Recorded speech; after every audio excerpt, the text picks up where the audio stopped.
Bom, bem-vindo mais uma vez todo mundo. Vou repetir aqui para quem entrou depois, porque eu sei que não acessa o chat que já estava, né, antes de entrar, o link para a nossa lista de presença, ok? Para quem quiser assinar a lista de presença, não assinou ainda. Hoje a gente tem duas convidadas aqui para iniciar o nosso curso, uma breve saudação, como fazemos todas as reuniões, que é a professora Bebel e a deputada Érica Cocai. E estamos também com a presença aqui da nossa secretária de formação, que sempre nos acompanha, né? A Leda. Leda, você quer falar um pouquinho e a gente passa para a deputada Bebel? Pode ser, deputada, ou você está com algum outro compromisso? Mary, eu tenho que sair exatamente às 8, porque eu entro noutra live daí. Tá bem. Deixa a professora falar, os convidados então, primeiro. Os convidados. Eu queria só para ver se a Érica entrava, mas vamos pode então. Falar para dar uma localizada, viu? Oi? É bom ela dar uma localizada, né? Eu acho que é bom. Não tem problema, não. A Leda falar? Então, com você, Leda, palavra. Bom, gente, boa noite a todas e todas. Estou aqui toda semana, né? Não quero falar muito, não, porque vocês já sabem dos nossos objetivos, mas a gente tem a nossa convidada, a professora Bebel, dizer que esse trabalho é uma parceria aqui da Formação Política de Brasília com a Formação Política de Piracicaba, completamente organizada, mediada pela nossa colega Mary, que é a nossa coordenadora da Comissão de Ética do PTDF, e desde o ano passado que a gente está trabalhando em rede, num intenso processo de formação política, e a Comissão de Ética com o Hudson, com a Mary, com a Rose, com a Brenda, tem nos provocado e trazido muitos temas para a gente discutir e ampliar esse debate da atuação ética no cotidiano da militância. Então, esse curso foi pensado aí a partir da Comissão de Ética e nós, da formação, obviamente, estamos apoiando. E estamos aí hoje ao terceiro encontro, né? Antes dessa reunião, a gente fez desse encontro aqui, fizemos uma breve reunião, o Hudson estava lá, a Jeane, da nossa rede de formação. Eu queria só ressaltar para vocês, todos petistas, que nós vamos entrar aí num grande processo de formação política, que hoje eu mandei para as redes, não sei se chegou até vocês, vai ser lançado no próximo sábado a Conferência Nacional de Formação Política e de Educação dos Militantes, e junto com isso vai abrir também as inscrições para a jornada de educadoras e educadores militantes. A ideia com essa formação, a Executiva Nacional tem feito reuniões com os vários diretórios de todo o país. E a presidenta Gleisi colocou muito bem na nossa reunião aqui com o Centro-Oeste que o foco do PT, além de pensar as estratégias eleitorais para 2022, o foco da mobilização é a questão do processo do Lula, anula a STF. Essa semana passada nós tivemos aí umas notícias interessantes. A questão do fora Bolsonaro, da vacina, auxílio emergencial, emprego. Então, a mobilização do PT em torno dessas pautas. E, junto com essa mobilização, a organização do partido. Como esse ano não é um ano de eleições, como é que a gente trabalha a organização e mobilização? E um elemento que é transversal a isso tudo é a formação política. Então, a nossa deputada Maria do Rosário, o nosso companheiro Gilberto Carvalho, o pessoal da Fundação Perseu Abramo, tem trabalhado muito nessa questão da formação. Então, como esse ano é o ano de 100 anos de aniversário de Paulo Freire, nós faremos uma conferência nacional de formação política para a gente construir o sistema de formação do PT. Isso vai envolver as zonais do Brasil inteiro, as regionais, os setoriais, as secretarias. Isso vai mobilizar o partido de A a Z com essa formação de conteúdo freiriano e de método freiriano.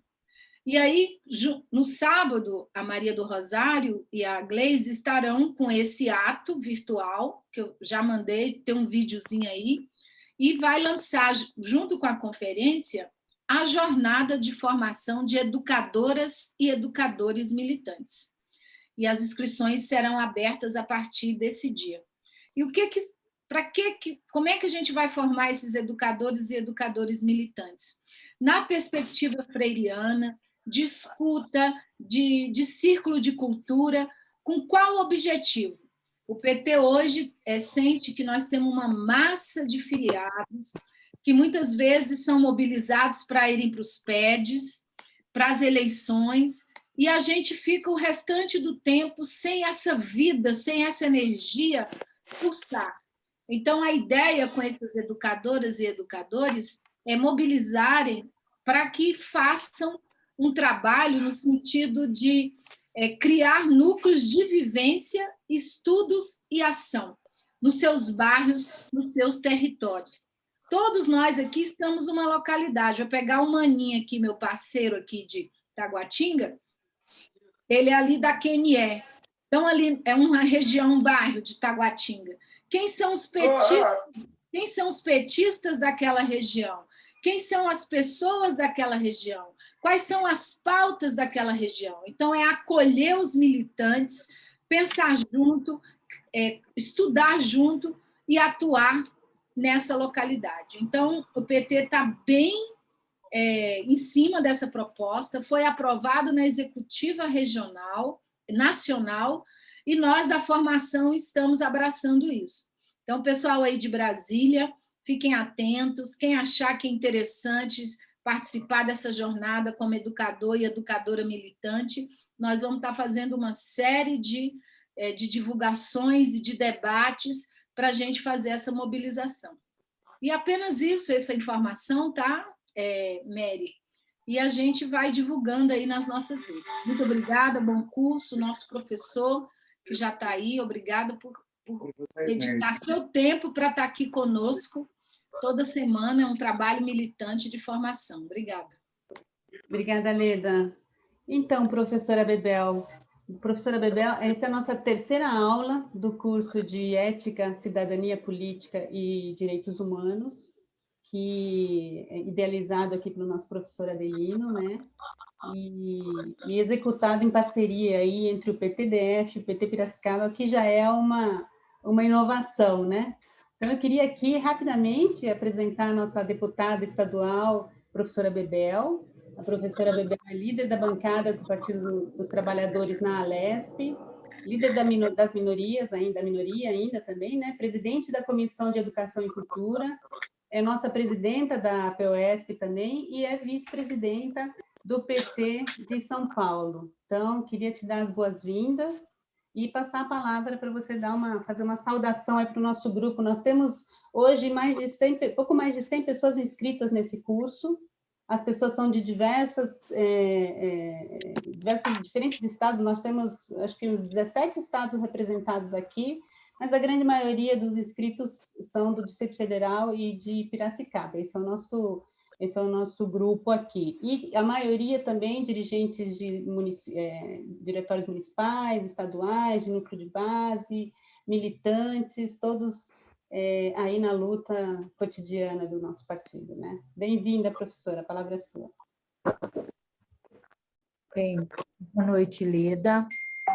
É uma satisfação estar aqui nesse curso. Também cumprimento a Mary, né, que, enfim, fez um contato, e o Isaac falou, olha, a Mary pediu para você entrar lá, né, dar um oi, não, com certeza, professora, porque que eu não vou, né, prestigiar, ou pelo menos dar a minha passagem, se ela quisesse participar também. Eu cumprimento todos que organizaram esse curso, a Rosimeire, né, pessoal da Comissão de Ética, cumprimento o professor Adelino, ministra o curso, e dizer que é um curso, num momento bastante propício, né, de muita reflexão.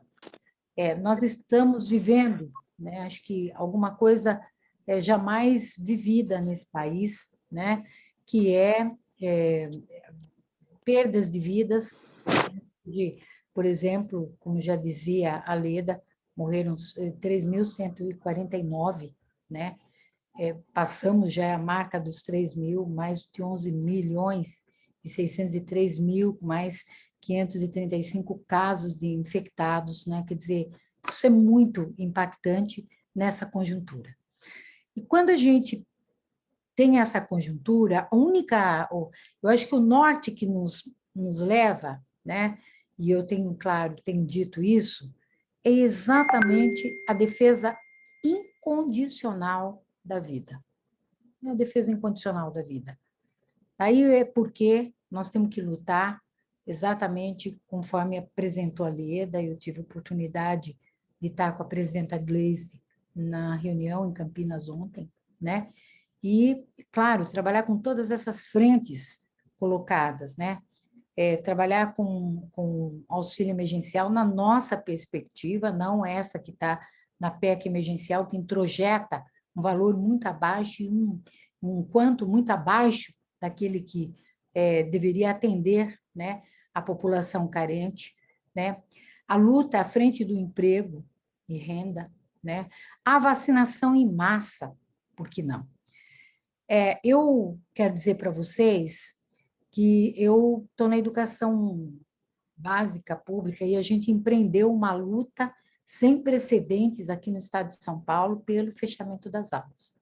Por quê? Porque, para mim, era uma atitude genocida mandar as crianças sem nenhuma segurança e, ao mesmo tempo, as escolas não terem condições de recepcionarem os alunos, estudantes, né?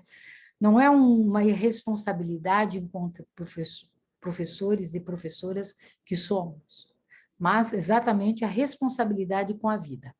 Nós estamos vendo jovens, crianças se infectando, né? E a irresponsabilidade do governo do Estado de São Paulo em manter, ainda que em jogo de braço, esse vírus transformou em disputa política, o que não deveria ser, né?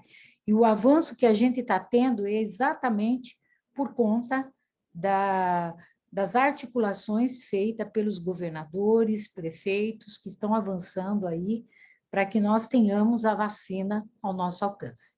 Porque a gente tem claro que sem a vacina, sem também emprego e renda, nós não vamos sair desse emaranhado, né? E dessa armadilha que o próprio vírus colocou e da irresponsabilidade de um presidente que trata tudo como se nada tivesse acontecendo. Eu acho que tendo aí a ética, né, a cidadania política e direitos humanos, né, eu acredito que as categorias que serão colocadas, né, aí pelo curso para analisar, vai dar condições, inclusive, de a gente propor saídas, né, porque é para isso também que a gente faz curso. Nós não fazemos curso só para, enfim, ter diploma, a gente faz curso exatamente para estimular a reflexão, ação, reflexão e prática, sempre, né? Não é de outra forma. Então, eu só tenho, Mary, Leda, que parabenizá-las, né? Cumprimentar cada um e cada uma que está presente, né? Nesta sala, né? Dizer que nós estamos na quinta revolução industrial, né? Na quarta, estamos indo para a quinta, e que agora nós descobrimos também que a era digital tem que entrar na nossa vida, porque o vírus nos forçou a isso também, que o Brasil não acompanhou, né, esse avanço da tecnologia, né, que é também um direito da humanidade, né? Nós temos que oferecer, os nossos estudantes e as nossas estudantes têm que ter direito a acesso às tecnologias. Então, com essas palavras, eu desejo a todos e todas um bom uma boa etapa do curso, né? Mais essa etapa. Cumprimento minha colega Érica Cocai, né? Deputada federal, e dizer que é uma satisfação muito grande ter passado por aqui e deixo o meu abraço carinhoso para todos e todas, e, claro, para o professor Adelino, né? Que foi nosso candidato a prefeito aqui em Piracicaba. Muito obrigada, assim, enfim, coloco-me à disposição, né? E outra hora, quem sabe eu tenho condições de ficar nas aulas. Mas a demanda aqui no estado não é fácil, tá? Parabéns para todos vocês, DF e Piracicaba, né? Quem está me vendo. Muito obrigada. Obrigada, professora Bedel, obrigada pelas suas palavras aqui. Nós já temos a deputada Érica Cocai aqui, né? Nossa companheira, a deputada Érica Cocai, está aqui. Como eu vou, Érica, só para te situar, nós temos aqui hoje, nós estamos na terceira aula do curso de Ética, Cidadania Política e Direitos Humanos, né? Com o nosso professor, que é o professor Adelino, que está aqui presente, foi também candidato do PT à Prefeitura de Piracicaba. E hoje convidamos a professora Bebel e você para fazer uma breve saudação aqui. A gente sempre traz alguém do partido para fazer uma saudação, para fazer esse vínculo, né, entre a formação política e a ação partidária, né? Então, a palavra de vocês é muito importante para nós. A gente hoje dá uma esticadinha um pouco mais no curso, no horário, né, professor, para poder ouvir as nossas deputadas, que é muito importante. E, para quem não conhece, a Érica Cocai é nossa deputada federal, aqui pelo Distrito Federal, já foi presidente dos sindicatos bancários, presidente da CUT, presidente do Partido dos Trabalhadores aqui do DF, e tem uma atuação muito forte, né, no campo dos direitos humanos, né, a grande pauta de defesa da Érica, além de todos os outros assuntos, né, que ela conduz, mas esse ela tem uma atuação bastante presente, que é muito importante, porque representa diversos desses segmentos, né, no Congresso Nacional. Então, eu queria passar a palavra aqui para nossa deputada Érica fazer essa saudação. Obrigada, bem-vinda. Uma grande deputada, né? Obrigada, Leda. Eu agradeço vocês a oportunidade, ao professor Adelino, a oportunidade de estar aqui nesse encontro, né? Então, saudar a Leda, a Mary, Lucas e a todas e todos que aqui estão. E penso que a gente precisa muito refletir, né, no momento que nós estamos vivenciando, porque eu tenho uma avaliação que nós estamos vivenciando um processo muito brutal, extremamente brutal, mais brutal do que parece, eu diria, não é? Primeiro porque nós estamos tendo um rompimento de uma concepção de Estado. Então, o Estado está sendo rompido. Esse Estado, que se traduz na Constituição brasileira, que tem como fio condutor a dignidade humana, que é o Estado de proteção social, ele está sendo dilacerado. Então, a Constituição, que está vigente no Brasil, ela foi uma tentativa do país fazer o luto de um período extremamente traumático da nossa história, que foi a ditadura militar. Então, fazer o luto da ditadura militar com uma Constituição que assegura direitos e que fala de estado de bem-estar social, de proteção social, e que, a partir dali, estabelece o financiamento para este Estado e as estruturas necessárias para que ele possa se colocar em curso. Tudo isso está sendo açoitado de forma extremamente violenta. Então, nós estamos vivenciando, desde o golpe de 2016, o esgarçamento dos direitos, de forma cada vez mais profunda. E todos os dias eles vão testando as instituições e vendo até que ponto eles podem provocar esses rasgos ou essas feridas na nossa própria democracia. E se não há reação, eles vão aprofundando a crise, que é uma crise institucional, uma crise política e, fundamentalmente, uma crise ética. Quando a gente fala de ética, nós estamos falando da ética, de um conceito que assegura a nossa existência humana. Por isso, a ética também significa todas as pessoas terem soberania alimentar. Isso que Lula detectou quando ele disse: nós queremos um governo que as pessoas possam se alimentar 3 vezes por dia. Um governo que desnaturalizou a fome. Esse processo de desnaturalização da fome, da desigualdade, ele significa um rompimento com uma construção que foi feita pelo colonialismo, pela escravidão, pela própria ditadura, não é, de que tudo isso é natural. Que este governo atual ele busca reviver isso, a naturalização da morte evitável, a naturalização da miséria, a naturalização do sofrimento. E ali você vai ver a frase de Bolsonaro: todo mundo vai pegar esse vírus, alguns vão sobreviver e outros não. Isso é um darwinismo social. Os mais fortes, eles sobrevivem, os mais fracos, eles ficam pelo caminho. Essa é a naturalização da desigualdade e de uma política da morte. E a política da morte, ela é sempre mais aguda e ela sempre atinge mais corpos muito específicos. Os corpos das mulheres LGBT, os corpos negros, são os segmentos, esses corpos são muito mais feridos e muito mais atingidos por essa política da morte que está em curso. Então, portanto, nós estamos vencendo isso. No negacionismo, veja, o negacionismo não é pontual, não é um negacionismo na ciência, um negacionismo pontual ou casual. Ele é um negacionismo estrutural. Eles negam a realidade e constroem uma outra realidade.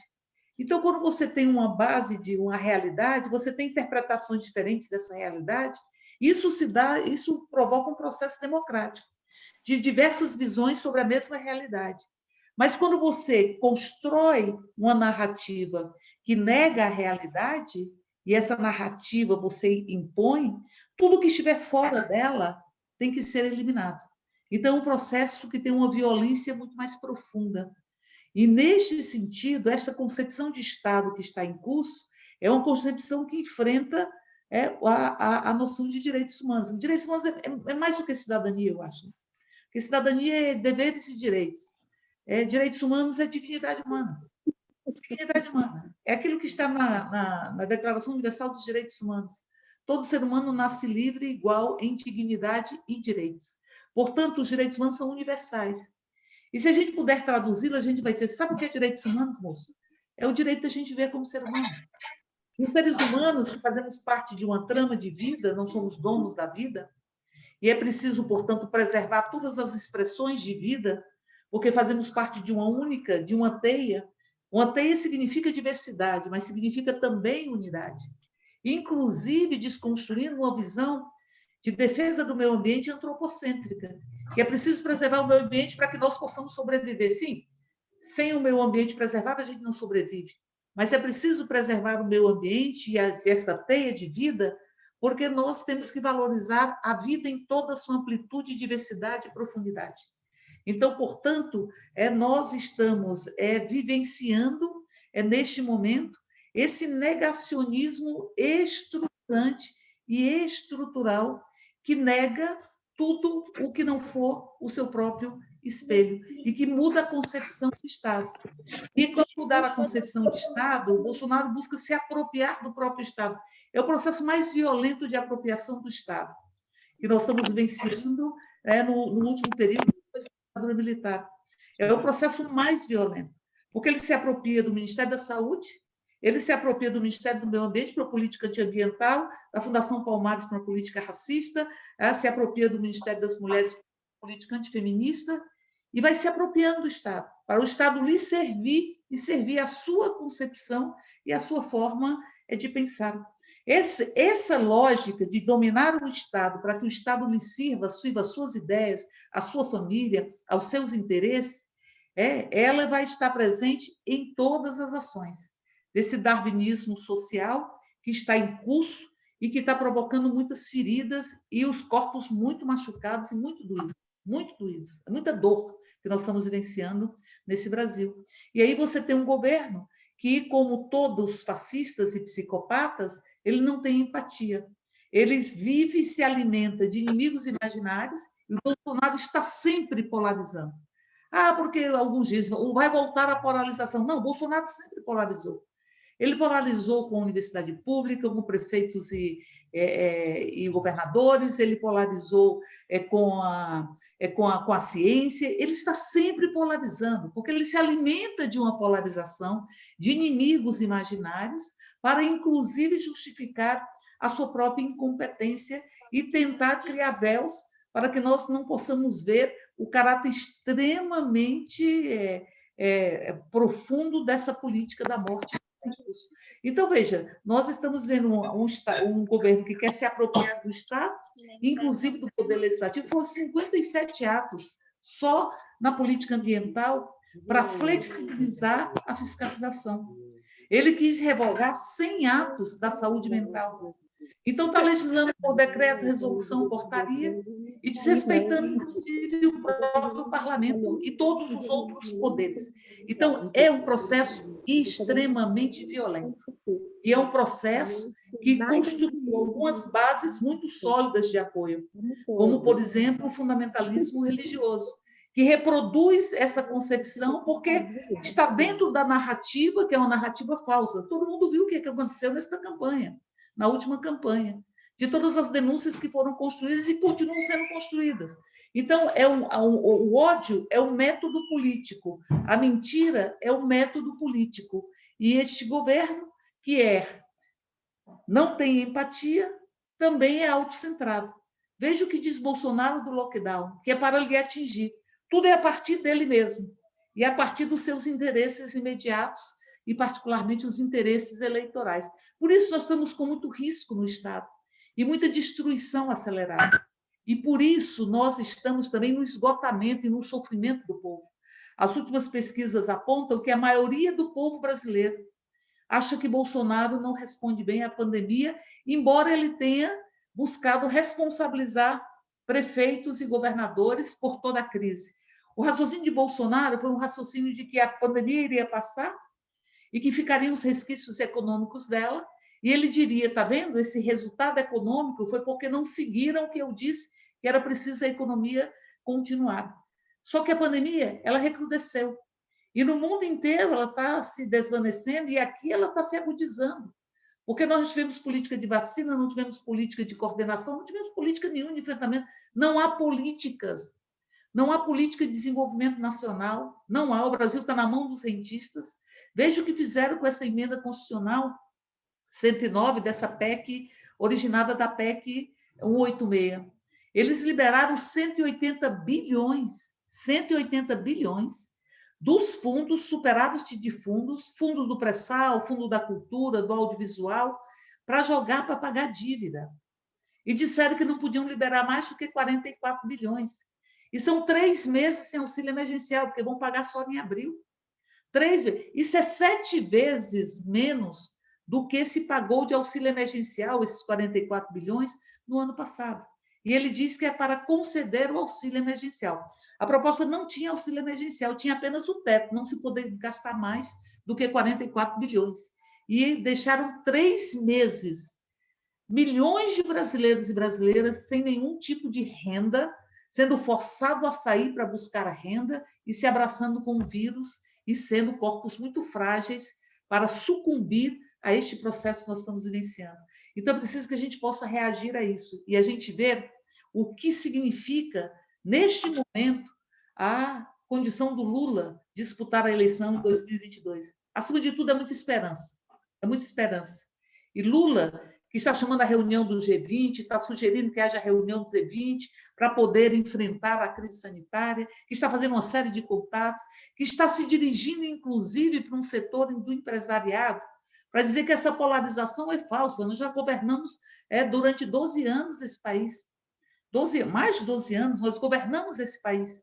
Lula foi 8 anos presidente e não se viu nenhum tipo de desordem ou nenhum tipo de tumulto ou de confisco do país pelo governo na época de Lula. Ao contrário, é preciso, portanto, resgatar o legado do que foram os nossos governos para que nós possamos voltar a ter esperança. Esperança. Porque há uma destruição do Estado extremamente profunda para fazer valer os interesses do segmento que sempre lucrou nesse país e que sempre teve um Estado muito obeso, lhe protegendo, ao passo que, para o povo, eles querem o Estado mínimo. A reforma administrativa, essa proposta de emenda constitucional, que foi aprovada, que originada da PEC 186, elas vêm todas no mesmo sentido. A reforma administrativa é para o governo se apropriar do Estado. O Estado vai ser dele.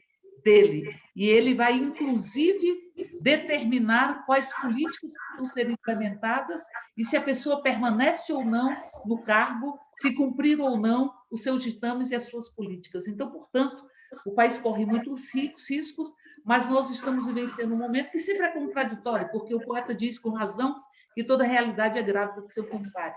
E Lula vem com a perspectiva de trazer isso, inclusive de dialogar com um segmento que está no próprio parlamento, que hoje está refém da política de Bolsonaro em função de todas as negociatas que o Brasil vivenciou.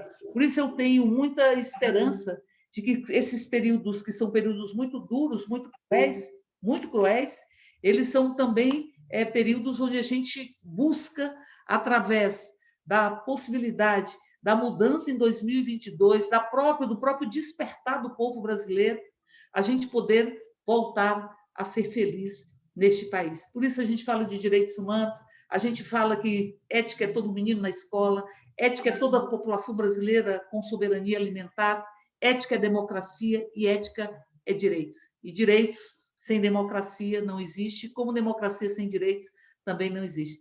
Liberdade, democracia e direito. É a luta do povo brasileiro, é a luta das mulheres desse país, que sempre foi a luta por liberdade. E eu fecho lembrando que nós lançamos ontem um movimento das mulheres contra a caristia em defesa da vida.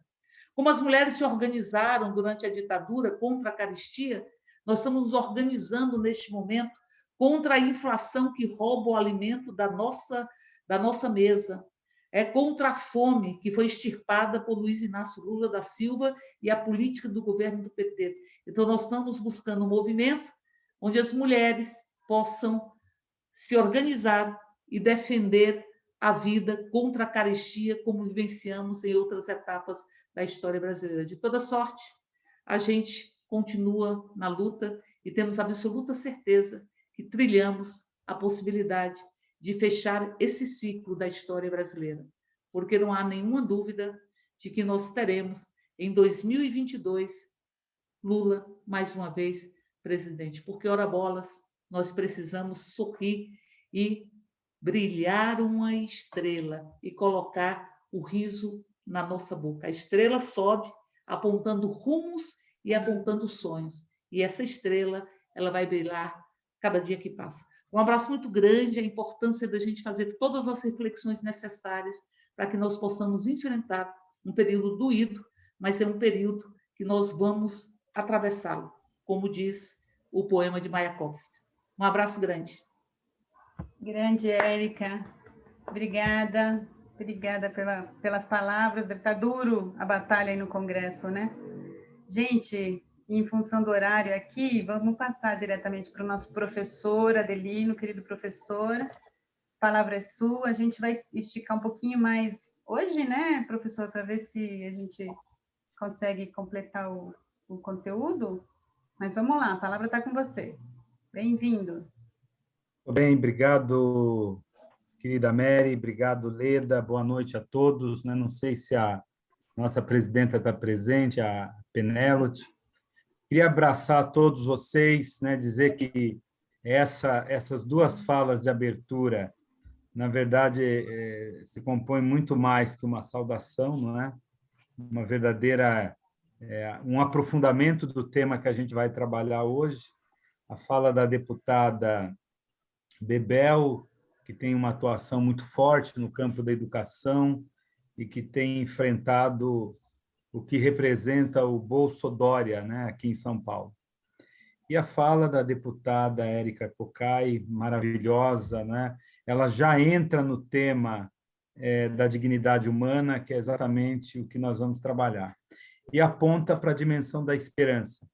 Eu queria fazer uma observação muito rapidamente, porque no encontro passado a gente estava falando, olha, saudações, às vezes, tem muita saudação e a gente não vai para o curso, mas a gente vai percebendo que o encontro de hoje e as duas falas de abertura são falas fundamentais, além de tudo, as informações aí que a própria Leda trouxe para pensar todo o movimento de retomada de Paulo Freire. Aí nós vamos construindo caminhos, certamente, de resistência na luta política prolongada. Mas essa fala, que é uma fala lapidar da deputada Érica Cocai, ela aponta, primeiro, a perspectiva da leitura crítica do momento conjuntural e estrutural, mas não fica só nisso, ela avança para a dimensão do fazer política como esperança. E é isso que nós precisamos também discutir hoje, né? A política como caminho de esperança. Mas o ponto que eu queria tocar é que quando nós nos deparamos com uma análise tão bem elaborada, né, da deputada, nós vamos percebendo a diferença dos nossos deputados, das deputadas do PT, em relação a esse grupo que é a maioria, né, que representa o pensamento hegemônico da direita. Então, esse preparo, essa sensibilidade, esse olhar social e esse compromisso com a construção da cidadania é fundamental. Isso nós encontramos nos nossos deputados e nas nossas deputadas, né? É preciso fazer esse registro do preparo. O nosso encontro de hoje, eu preparei e mandei para vocês um slide. Eu vou abrir aqui. E nesse slide, a gente vai discutir a questão. É só um slide, eu tenho várias lâminas, mas eu trago. Deixa eu ver como é que eu faço a apresentação. É um slide, mas eu trago aqui várias lâminas, né? Para debater essa questão da dignidade humana. Aqui é a apresentação.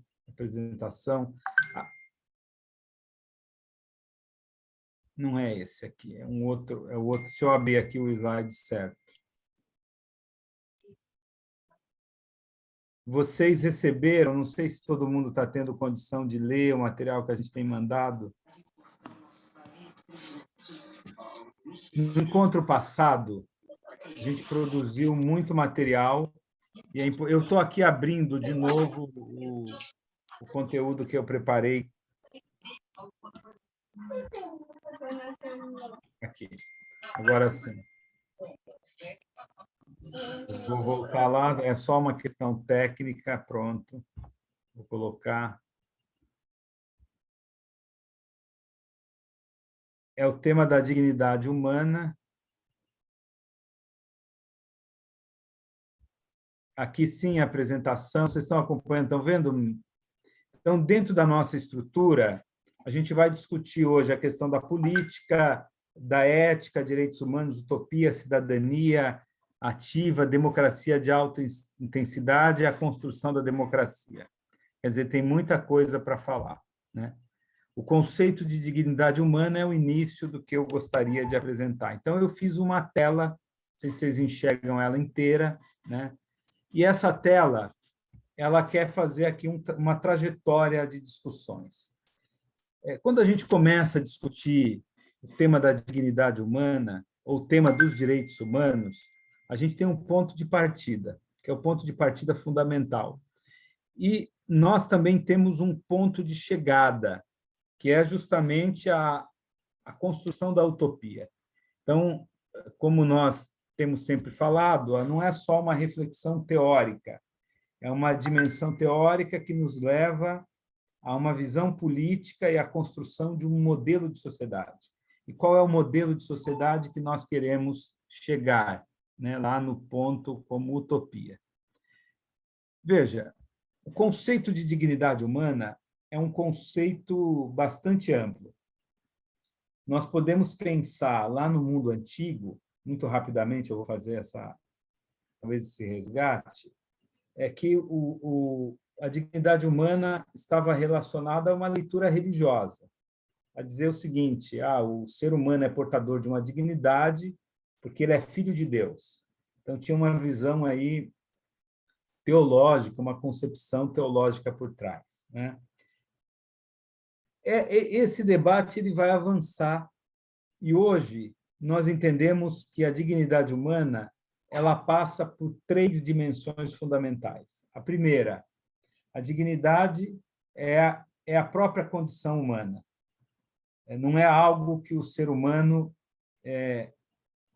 conquista do ponto de vista do que ele faz. Então, olha, eu tenho uma vida profissional e eu investi e agora eu tenho uma vida digna. Como se a dignidade humana tivesse relacionada a uma espécie de a uma visão profissional. Qual é a minha profissão? A nossa sociedade traz um pouco essa marca, né? Às vezes, as pessoas entendem que determinadas profissões conferem mais dignidade do que outras profissões. E aí nós vamos reverenciando as pessoas de acordo com a profissão que ela exerce ou que elas exercem, né? Então, a primeira questão importante é dizer que a dignidade humana é uma dimensão inerente à nossa humanidade, não é fruto de algo que eu conquistei profissionalmente. Também não é algo que eu trago do ponto de vista do nome da minha família, como se pensava em sociedades tradicionais, né? E não é algo que alguém me dá. Eu não conquisto e eu também não recebo de ninguém. Olha, eu estou reconhecendo a sua dignidade, ou o governo tem um projeto tal, e esse projeto confere dignidade para as pessoas. Então, esse é um ponto. Por que esse é um ponto importante? Porque quando nós vamos discutir pena de morte, quando nós vamos discutir uma série de questões onde a sociedade coloca, olha, aquele grupo é um grupo que não tem dignidade. Então, nós vamos voltar ao debate original. Não, a dignidade humana é uma condição do ser humano. Ele nasce com essa dignidade. E não é algo conferido do ponto de vista social, por conta do lugar que ele tem economicamente ou da profissão que ele exerce, né?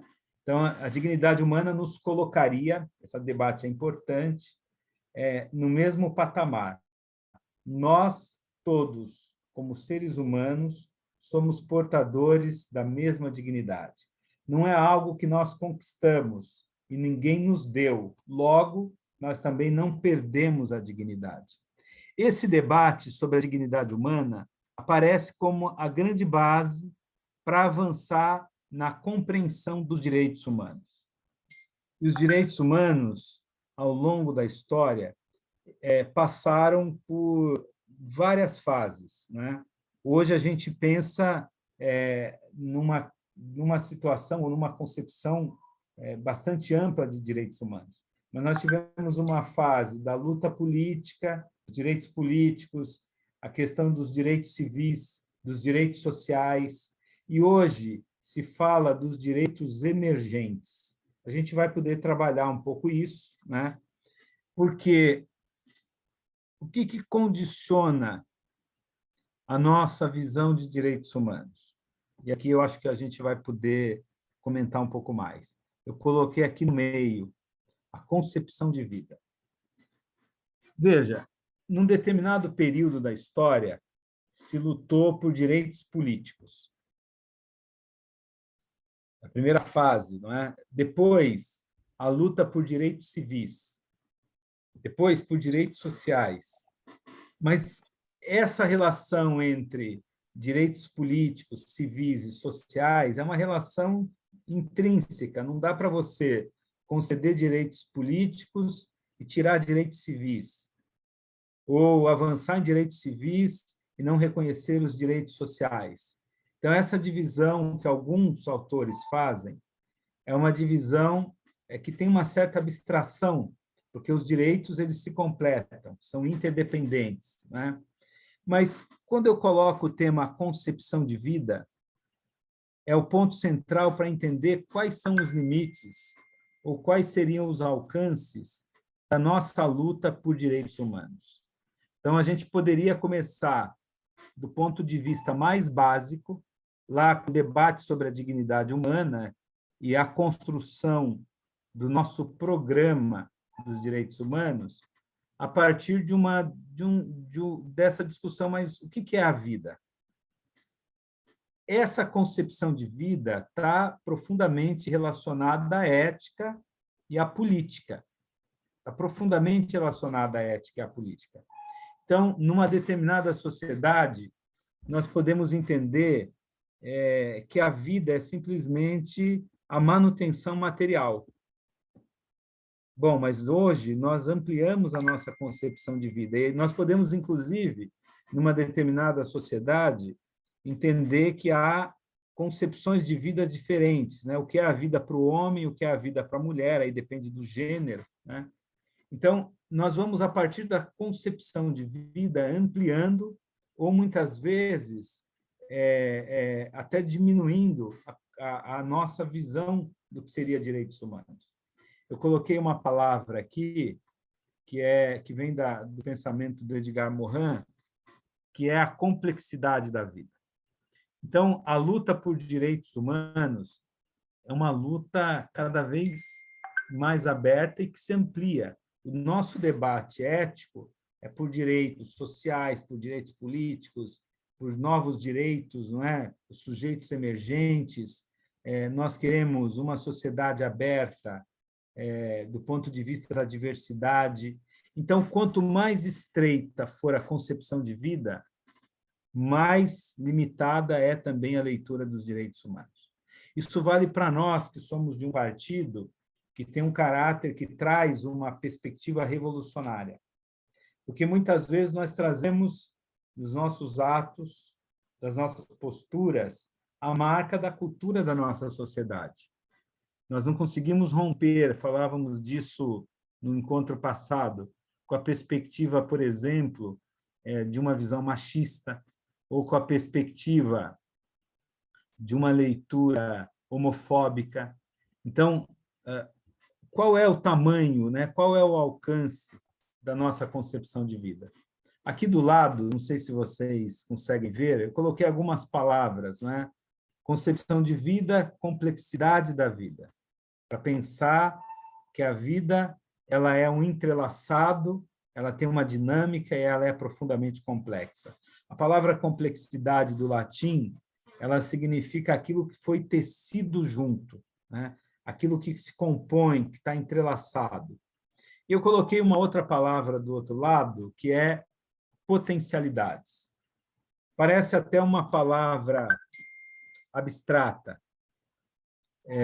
mas quando se fala em potencialidades, é fazer menção à potência que é a vida. Nós precisamos entender que a vida ela traz diferentes potencialidades. Nós precisamos ter iguais oportunidades, mas as nossas potencialidades elas são múltiplas e é preciso uma concepção de vida que contemple essas potencialidades.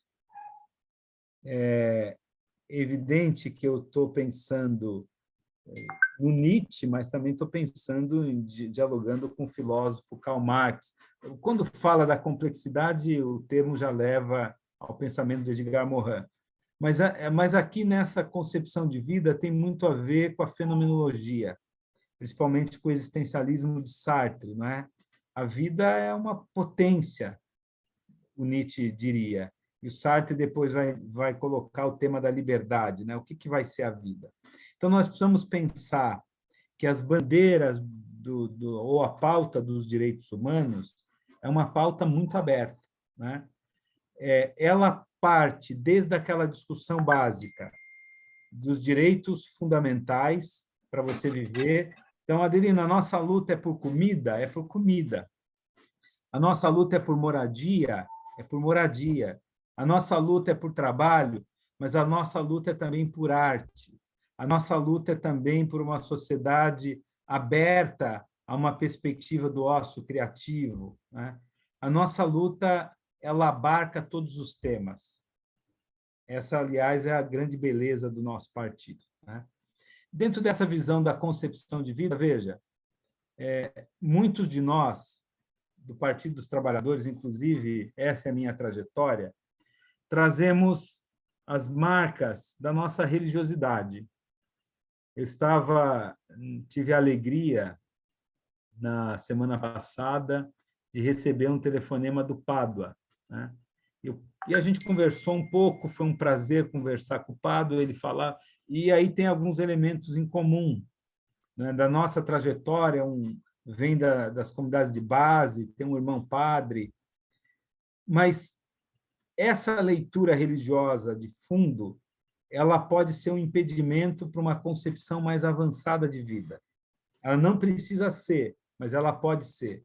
Hoje o Brasil vive um drama com a ascensão de alguns grupos, né, de evangélicos, não todos, mas que trazem uma concepção muito diminuída do que é a vida.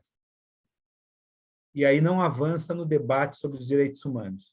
Não sei se vocês acompanharam, só para ilustrar o que eu estou falando, a disputa dentro da Igreja Católica, principalmente, em torno da campanha da fraternidade desse ano, que traz o tema da diversidade, da abertura para a diversidade.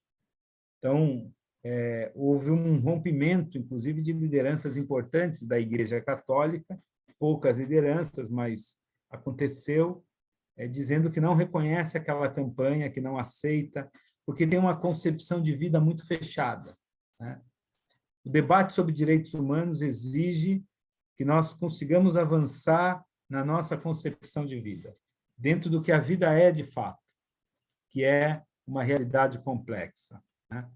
Dando vazão para as potencialidades que nós trazemos quanto seres humanos. Alguém pode dizer, Adelino, mas qual é o meu limite? Ninguém sabe, né? Mas nós precisamos de uma sociedade que nos dê condições para alcançarmos esses limites. Dentro dessa leitura, e seguindo aí a seta, né, do que eu estou propondo, eu trago, coloquei a expressão novos sujeitos de direitos. Então, a sociedade, dentro da sua complexidade, ela vai trazendo novas demandas para a pauta dos direitos humanos. Eu queria fazer uma observação, na década de 90, principalmente, na década de 80 também, alguns temas relacionados aos direitos humanos eram analisados pela esquerda como temas pequenos. A gente usava uma expressão, não é? Hoje não se usa mais, mas dizia assim, isso aí é muito pequeno burguês, né? E nós tínhamos dificuldade no campo da esquerda para avançar no debate sobre os direitos humanos, porque nós não entendíamos que o programa dos direitos humanos tinha um conteúdo também revolucionário. Hoje nós entendemos dessa forma, né? A esquerda incorporou a temática dos direitos humanos. É óbvio que em alguns lugares e alguns momentos a nossa luta, como eu falei, é uma luta por condições muito básicas, né?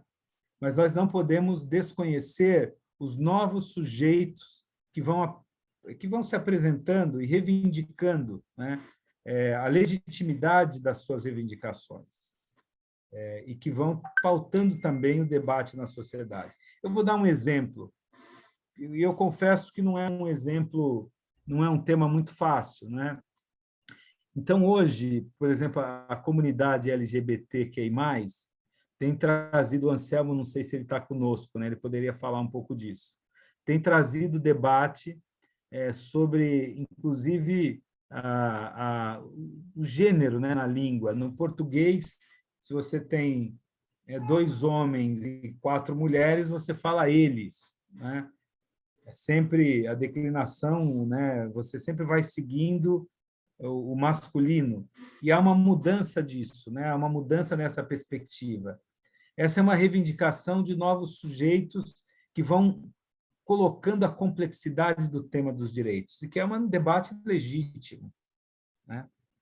O grupo de direita não aguenta quando nós usamos a expressão com a nossa presidenta Dilma, e aí o pessoal falava, não, mas esse neologismo não existe, né? É presidente, e nós usamos a expressão presidenta. A Dilma trouxe muito isso, né? Eu estou dizendo que são debates que parecem menores, mas a linguagem ela também manifesta perspectivas, ou ela consolida, né, um imaginário de opressão.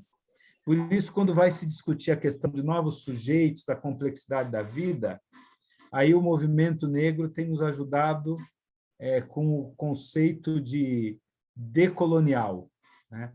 A perspectiva de descolonizar, o decolonizar, não é? De você tirar esse pensamento colonizado e aí conseguir dialogar com aquilo que avança. Eu coloquei aqui, mais para cima, Veja, essa concepção de vida, que tem como base a minha leitura, que vai aprofundar ou não a minha leitura sobre direitos humanos, né?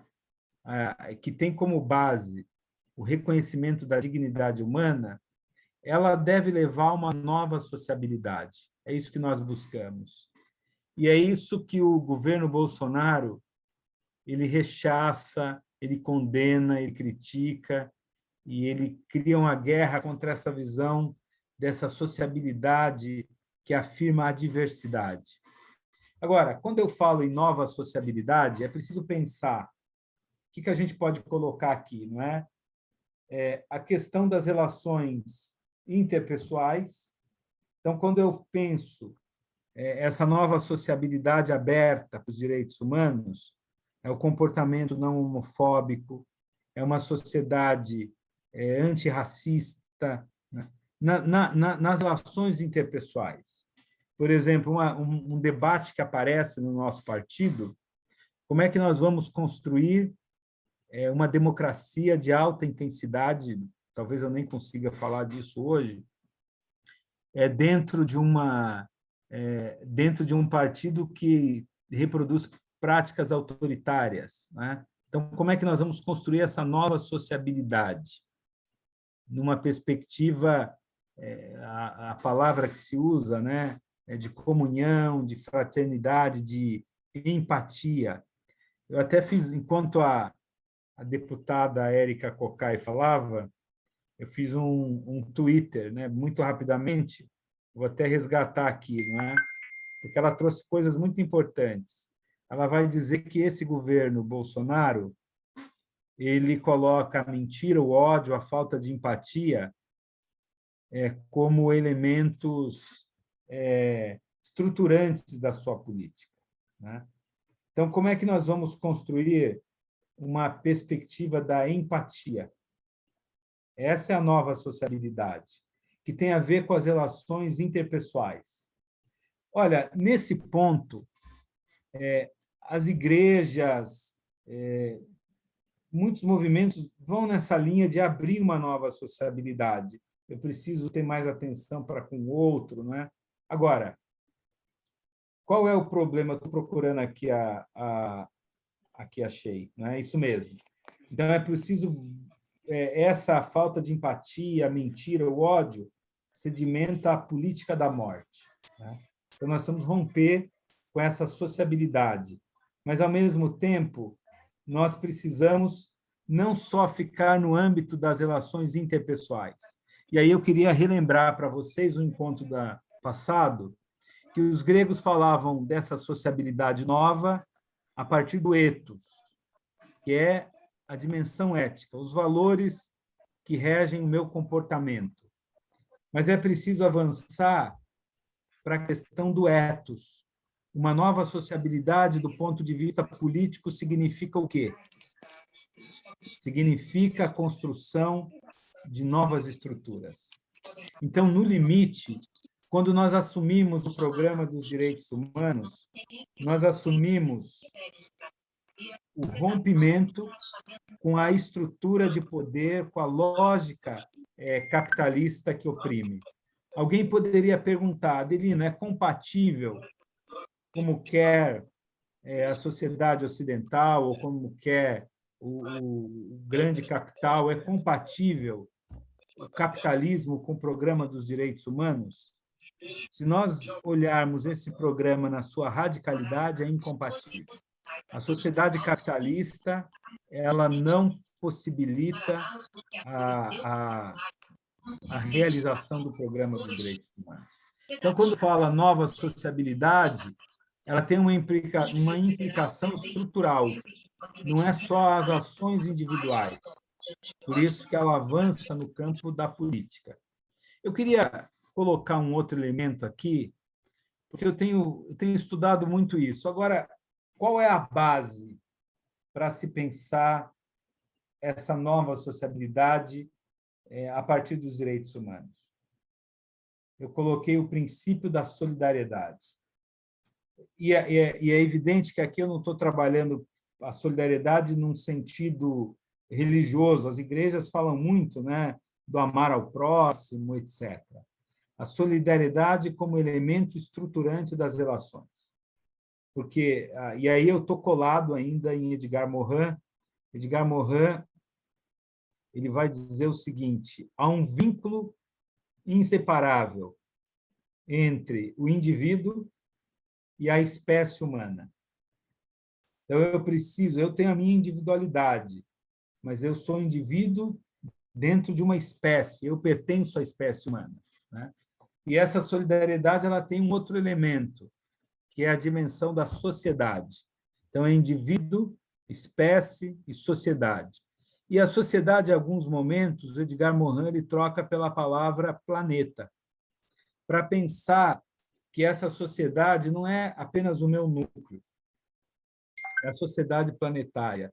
Por isso que os direitos humanos a pauta dos direitos humanos precisa avançar para uma discussão de sustentabilidade. No programa de governo, na candidatura do Haddad, à presidência, né, na disputa de 2018, o Haddad, naquele programa, trazia o elemento da transição ecológica. Então, não dá para pensar direitos humanos ou vida humana sem essa relação intrínseca e profunda com o planeta, né? A deputada Érica Cocai colocou isso. E, avançando um pouco mais, essa nova sociabilidade ela rompe com uma economia de mercado, com uma economia fechada, ela precisa, então, forjar uma outra economia. Quando nós defendemos o programa dos direitos humanos, a nossa visão é a construção de uma sociedade que tem como base uma economia, não essa que está aí, que acumula, né, que produz desigualdade, mas uma economia onde os bens produzidos são de todos. Por isso que nós vamos falar numa economia socialista e, no limite, numa economia comunista. Esse é o horizonte utópico do programa dos direitos humanos. Se nós não pensarmos uma outra economia, uma outra sociabilidade estruturada, né, que seja estruturante das relações, nós vamos ficar numa visão meramente, eu diria assim, quase que idealizada do programa dos direitos humanos. Nós vamos falar em direitos humanos, mas não na radicalidade de transformar a sociedade, né? Eu não coloquei aqui os elementos, mas aí nós podemos fazer esse debate, né? Como é que, dentro da nossa visão utópica, aparece, por exemplo, a questão da moradia? É uma pauta dos direitos humanos, né? É óbvio que nós vamos dizer todo mundo tem que ter onde morar e morar correspondendo à dignidade humana, né? Quantas refeições eu tenho que fazer? Eu tenho que comer o que é necessário, né? Qual a minha necessidade? São 3 refeições, no mínimo, diárias. Isso tem a ver com a visão de dignidade humana. E aí tem uma outra coisa, eu vou terminar por aqui para poder abrir para a gente debater. Imagina o seguinte: o sujeito cometeu um crime perverso. Todo mundo está pensando no Bolsonaro, né? Tantos crimes. Ele continua tendo uma dignidade, ele continua sendo gente. Ele precisa pagar pelos crimes, né? É possível restaurá-lo? O Direitos Humanos vai debater a questão da justiça restaurativa. Então, quais são os elementos, por exemplo, para pensar o sistema prisional numa sociedade pautada na ética dos direitos humanos? Qual é a sociedade que nós queremos? Veja, alguém pode falar dele, isso aí não é muito abstrato? Nós temos que tirar um pouco essa visão teórica e, a partir dela, construir os nossos programas, as nossas disputas locais. Aqui em Piracicaba, na última eleição, né, na eleição para prefeito, eu tive a honra e o privilégio de ser o representante, né, de representar o partido na disputa do cargo majoritário. E uma das coisas que nós fizemos foi, a partir desse olhar buscar construir um programa de governo para a cidade, dialogando. Foi um trabalho muito difícil, muito longo, dialogando com os grupos, né, para contemplar. A nossa visão de sociedade é uma visão que contempla a todos. Eu vou voltar a palavra, vou deixar a palavra aberta e vou querer ouvir vocês. Não sei se eu deixo aqui a tela de fundo, não é? Não sei, tem pessoas com a mão levantada. Mary, você quer coordenar para a gente conversar um pouco? Eu acho que a gente podia, não sei se podia fechar aí para a gente ver todo mundo também, porque aí a gente consegue visualizar as mãos Tá e o ótimo. Inimar está inscrito. Podia começar a animar, então, enquanto a gente vê os demais que estão inscritos aí? Sim. Estão ouvindo? Boa noite a todos e a todas. Estão ouvindo? Sim, claro, estou ouvindo bem. Primeiramente, mais uma vez, né, fico muito satisfeito com a palestra do professor Adelino, demonstrando um conhecimento muito vasto e nos leva a profundas reflexões. Eu vou direto, porque ficar fazendo comentários sobre a palestra do senhor é despiciando fazer comentário. Eu queria simplesmente colocar uma questão para o senhor poder dizer para mim o que o senhor acha. O governo Bolsonaro retirou, bem da verdade, do currículo escolar a questão da sociologia, filosofia e massacrou a história.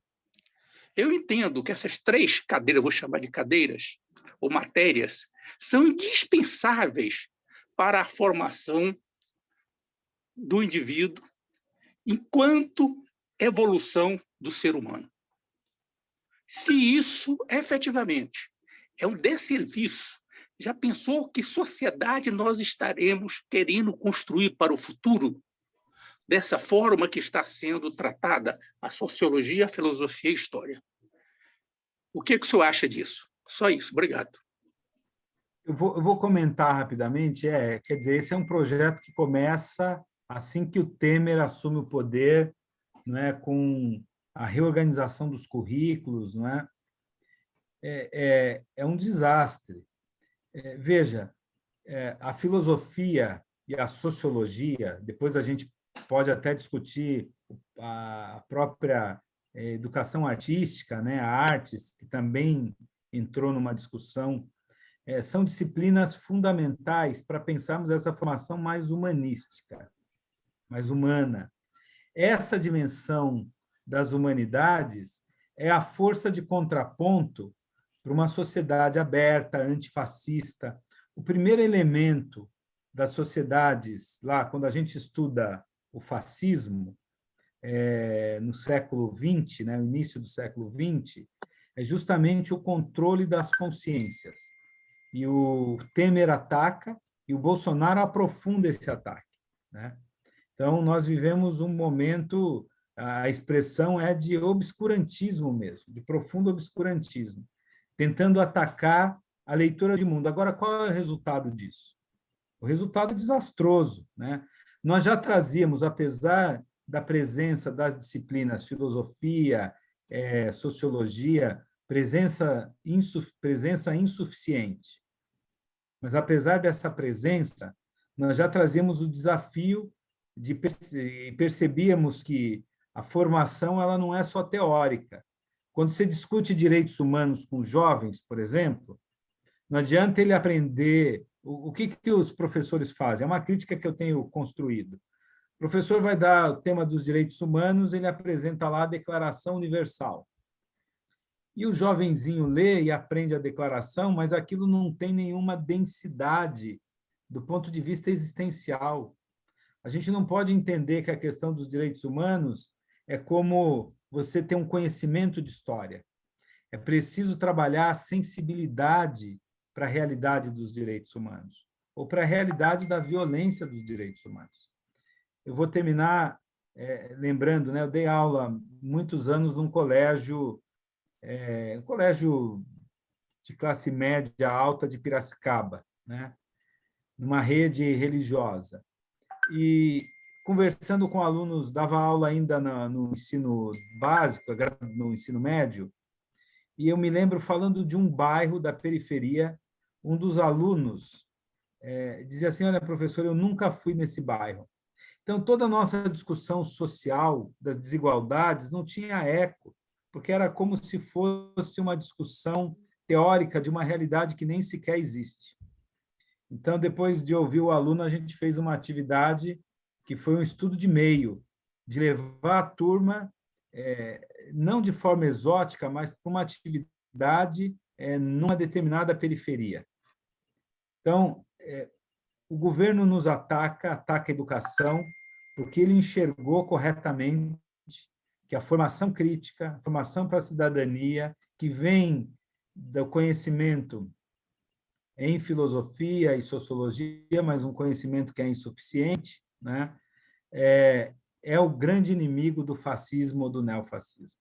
Eu digo insuficiente, inimá, né? Inimá. Isso. Eu digo insuficiente pelo seguinte, inimá, nós temos hoje no Brasil uma elite muito ilustrada, mas a ilustração teórica não foi capaz de avançar em sensibilidade social.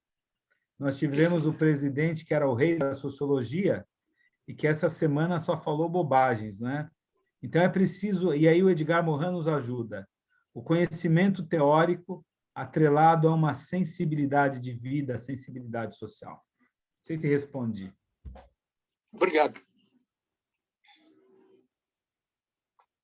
Marcos, com você. Boa noite a todos, prazer em estar com todos. E eu queria falar um pouquinho da alternativa aí que o professor colocou sobre a questão econômica. Ele está falando de ética, né? Havia a questão do capitalismo, esse capitalismo hoje praticado no Brasil, que é o capitalismo selvagem, né? Que passa por cima de qualquer estrutura para obter lucro em cima do cidadão. Então, nós temos aí o estudo que nós fizemos na Unicamp, que eu sou ex-aluno do Instituto de Economia, sobre alternativas, né, que seriam sustentáveis, como as cooperativas, o estudo do cooperativismo, a economia criativa, a economia solidária, e também pensar na ética, pensando no bem-estar social, na dignidade do ser humano. É tudo aquilo que o PT prega, né? Em primeiro lugar, o ser humano, a gente vê essa questão da pandemia, o governo atual que está aí realmente induzindo as pessoas a se expor realmente ao trabalho, porque não tem outra alternativa, não tem fonte de renda, acaba se arriscando a sua vida para sustentar a sua família. Se tivéssemos um projeto de governo diferente deste, né, que nós não temos hoje um governo federal, nós teríamos com certeza salvado muitas vidas. Então, toda essa questão da constituição desse ódio que foi construído em cima do Partido dos Trabalhadores, dos partidos de esquerda, a gente tem que achar uma forma de quebrar esse conceito de ódio e realmente provar que a esperança vai vencer o medo de novo. A gente tem que trabalhar não para o Lula vir em 2022, já teria que ter uma forma de derrubar a chapa do Bolsonaro e do Mourão para a gente ter eleições diretas e o povo escolher de fato o seu governante, porque esse governo que está aí ganhou através de fake news, através de um monte de coisa, que foi também investimento errado, né, na campanha. Então, nós temos aí também a parte da justiça eleitoral, que é conveniente com essas formas de fazer campanha com dinheiro, empresários que bancaram isso, tem prova, tem tudo, só que não é condenado. Infelizmente, não é só o STF que está vendido, e sim também todo o sistema eleitoral. É só a colocação que eu queria colocar, essa alternativa aí da economia solidária, que é muito utilizada no terceiro setor, que é as ONGs, né, que faz um trabalho muito interessante no Brasil. Se não fossem as ONGs, também nós estaríamos muito pior do que estamos na questão social. Obrigado e uma boa noite a todos. Prazer em falar com todos. O Marcos, muito importante você coloca. Eu só queria ressaltar, mais do que uma pergunta, acho que isso também é bacana, não é? essa dinâmica das contribuições, das falas, que vão alargando a discussão. Mas há um elemento importante. Nós vivemos hoje no Brasil, a deputada Érica, ela tocou nisso, que há o estabelecimento, uma visão, né, a venda de uma visão de que apenas o neoliberalismo, o capitalismo liberal, o capitalismo de mercado, é a saída. Então, desde o golpe de 2016, na verdade, essa é uma pressão que vem no Brasil, né, para que o modelo neoliberal possa avançar. Mas é preciso fazer o contraponto. Um dos elementos da fala do Lula, uma fala forte, né, na outra semana, é justamente essa visão de que esse modelo econômico não é o único. Nós não temos espaço para fazer o contraponto. Esse é um elemento muito importante. É preciso dizer abertamente, olha, essa estrutura pautada no capital, na concentração de riqueza e na exploração da população no seu conjunto, é uma estrutura que não é o único caminho. Nós podemos construir outros modelos de economia. Quem tem discutido muito isso é o Márcio Postman. O professor Postman tem debatido exatamente essa questão de um modelo econômico que não aceita o contraditório. A gente percebe, por exemplo, na atuação da Rede Globo ou na mídia comercial. A Rede Globo, notadamente, se coloca contra o Bolsonaro, mas ela não faz a crítica à política econômica, como se a economia orquestrada pelo Paulo Guedes fosse, de fato, o único caminho, né? Então, essa visão, que é profundamente ideológica, é fetichizada também, é um fetiche, como se a economia existisse independente das nossas ações, é a visão que tem se colocado como hegemônica. E nós precisamos, sim, dizer que há alternativas, que é preciso construir uma outra economia. E essa outra economia é que vai dar possibilidades para a realização do programa dos direitos humanos. Porque o capitalismo, ele é tudo menos ético, né? Ele é um sistema pautado no princípio da trapaça. Então, não dá para você estruturar uma sociedade na lógica da trapaça. Acho que aí, só para avançar um pouco na contribuição do Marcos. Obrigado, professor. O próximo é o Luiz Maurício, depois o Pedro Totti. Luiz Maurício é membro da Comissão de Ética aqui do Distrito Federal também. Luiz, a palavra é com você. Obrigado, Mary. Professor, dentro desse tema, não tem como falar desse governo, né? É difícil, principalmente quando se fala de ética e de direito. Mas qual é a visão do senhor nessa linha desse negacionismo que esse governo prega a nível mundial?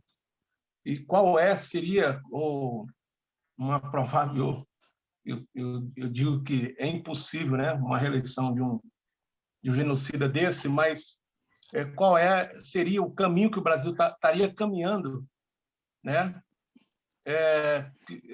Como que o Brasil está sendo visto nesse momento de tantas barbaridades que está acontecendo no nosso país, né? País que hoje é o número 1 em número de mortes, de contaminação, e o país menos produtivo no combate ao Covid. E de tudo que esse governo, além disso, de tudo que esse governo nega a ciência, nega a história, será aonde que o nosso país vai parar com isso? Como que o nosso país, como que nós vamos recuperar essa nossa história? Porque a gente percebe que a gente está retrocedendo, e a gente não sabe onde vamos parar. Enfim, eu acho que a esperança mesmo na política, no governo, é o Lula voltando e acabando com essa bagunça toda aí. É isso. Luiz, deixa eu só... Muito bom a questão, né? As 3 colocações acho que são excelentes. A gente tem que pensar o seguinte, são 3 categorias que se completam: negacionismo, anti-intelectualismo e obscurantismo, né? Esse governo é tudo isso. Agora, do ponto de vista ideológico, nós temos a impressão que tudo isso é um absurdo, né? Nós vivemos uma situação absurda. Agora, por que ele se mantém? Por que nós temos 2 anos de governo Bolsonaro, de desmonte do país, de empobrecimento da população, empobrecimento real, e tudo isso que para nós é alguma coisa absurda e evidente? Porque, apesar do discurso absurdo, das palavras chulas do presidente, você tem por trás uma prática econômica que interessa a grupos poderosos, que a gente pode chamar do grande capital internacional. Porque quando você pensa o próprio processo do golpe de 2016, nós nos deparamos com poderosos grupos econômicos que deram sustentação ao golpe e que levaram o Bolsonaro ao poder. Então, do ponto de vista da economia global, o Brasil tem respondido às expectativas do grande capital. Agora, o problema é que o grande capital ele não tem um projeto de país. Ele tem, sim, um projeto de transformar o Brasil em submão de obra. Em submão de obra, quando eu falo sub, quer dizer aquela mão de obra que você... Parece até uma ideia conspiratória, né? Alguém vai dizer, pô, mas essa leitura aí não é muito pesada, mas é a verdade, do ponto de vista do que nós tínhamos nos governos do PT, enquanto projeto de país, e do que nós fomos sendo transformados assim que o Temer entra, né? É um projeto de transformar o Brasil e os brasileiros em mão de obra desqualificada. Até um problema de qualificação, não é? Quando a gente percebe o que o governo Lula e o governo Dilma, os governos, né, Lula e Dilma fizeram na expansão das universidades e o lugar que o Brasil tinha do ponto de vista da produção de conhecimento e o lugar que o Brasil passa a ter, não é, na destruição da ciência, da tecnologia e etc. Então, essa visão negacionista, anti-intelectualismo, obscurantista, ela só funciona porque ela responde a interesses econômicos violentos e muito estruturados. Esse é um ponto. Agora, qual é o resultado disso? A grande questão é que talvez no mundo inteiro o Brasil seja hoje o grande laboratório da implantação violenta da visão ultraliberal. O Paulo Guedes ele pertence a uma escola econômica que é a Escola de Chicago e que vai na radicalidade do neoliberalismo. A gente chama de ultraliberalismo, que é diminuir ao máximo o Estado e deixar o mercado atuar de maneira livre, né? Por isso que tem todo esse processo de destruição de leis de trabalho, de retirada de direito. Nós estamos, desde 2016, assim que o Temer entra, numa desconstrução da Constituição de 88. Agora, qual é o resultado? O resultado é uma população empobrecida, uma população subserviente, né? Nós vamos chegar a isso? Só tem um caminho. O caminho é a luta política. Agora, nós estamos num período também de desvantagem. Nós chegamos ao governo Lula graças a uma construção de longo prazo. Eu vou citar aqui, né? Eu falei tanto na igreja, e alguém citou, aqui já apareceu o Papa, agora estão citando o Leonardo Boff. O Leonardo Boff é um teólogo, um teórico, um pensador, que pertence a uma grande tradição do pensamento latino-americano, que é a teologia da libertação. Então, nós tivemos uma construção teórica, filosofia da libertação, teologia da libertação, a praxis pedagógica de Paulo Freire, uma pedagogia da libertação. Todo esse referencial teórico reproduzia ou refletia uma dinâmica social das comunidades de base, do movimento MOVA. Então, nós tivemos, na década de 70 e na década de 80, todo um movimento de formação que levou a um nível de debate político nunca visto no Brasil. E é por isso que o PT conseguiu chegar ao poder, porque é um preparo histórico. Nós perdemos as comunidades de base, nós perdemos esse movimento de alfabetização de adultos, vocês lembram o que significou o MOVA, né? E hoje, qual é a instância de articulação? Nós perdemos a força sindical, né? Não a força sindical no sentido... né? Nós perdemos a força dos sindicatos enquanto organismo de organização e de formação política. Então, nós vamos recuperar. A pergunta do Maurício é como é que nós vamos? Nós vamos recuperar a capacidade de construir uma consciência política. Tem um elemento, Luiz Maurício, que está a nosso favor, que é o seguinte: a realidade ela está tão difícil, ela é tão dura, as pessoas estão morrendo, as pessoas estão sem auxílio emergencial, o gás custa R$100. Essa realidade ela não pode ser escondida por muito tempo. Então, a própria realidade, esse é o debate da Rosa Luxemburgo, né? A ideia é, a revolução ela vai acontecer espontaneamente ou ela é fruto de uma vanguarda que vai puxar a revolução? Nós temos que entender os dois processos.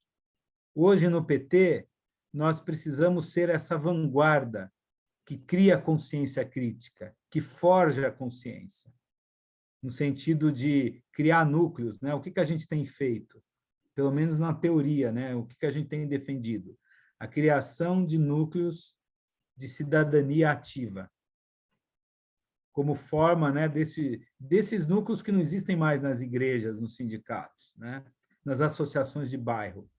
Eu sou, Maurício, filho, né? Eu venho da periferia de São Paulo, no bairro Grajaú, e das comunidades eclesiais de base. Nós tínhamos, além da igreja, nós tínhamos a Associação dos Moradores de Bairro.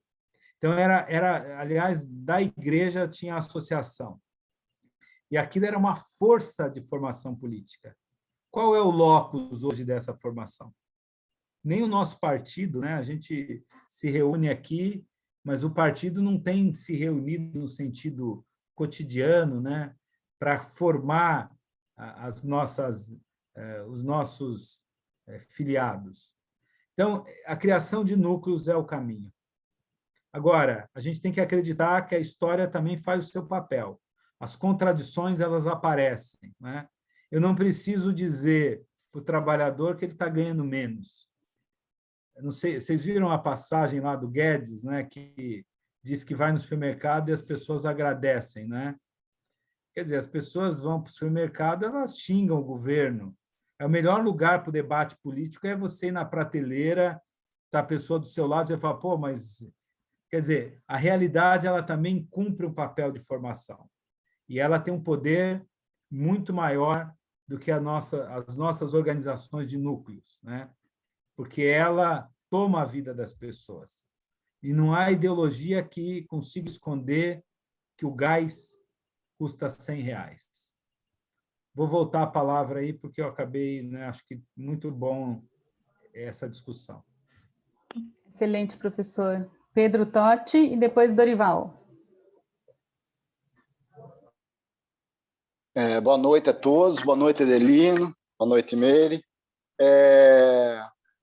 Eu acho que a pandemia ela nos traz a crise, e a crise faz com que a gente pense em saídas, né? Busque saídas. Eu acho que, nesse sentido, é importante a gente estar discutindo saídas, né? Por que eu estou falando isso? A Érica colocou, e acho que colocou muito bem aqui, e depois o Adelino entrou um pouco nessa discussão, que a questão do papel do Estado, né?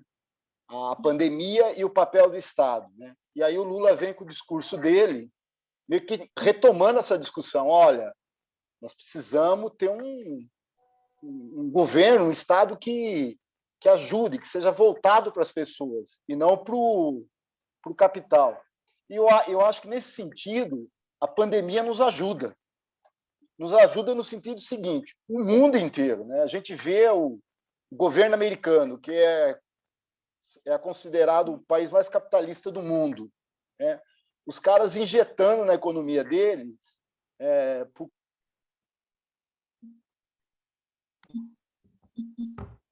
conta de auxílio, dinheiro do Estado sendo injetado na economia. A gente vê na Europa, né, mesmo nos países de direita, o Estado agindo, né, agindo fortemente, né?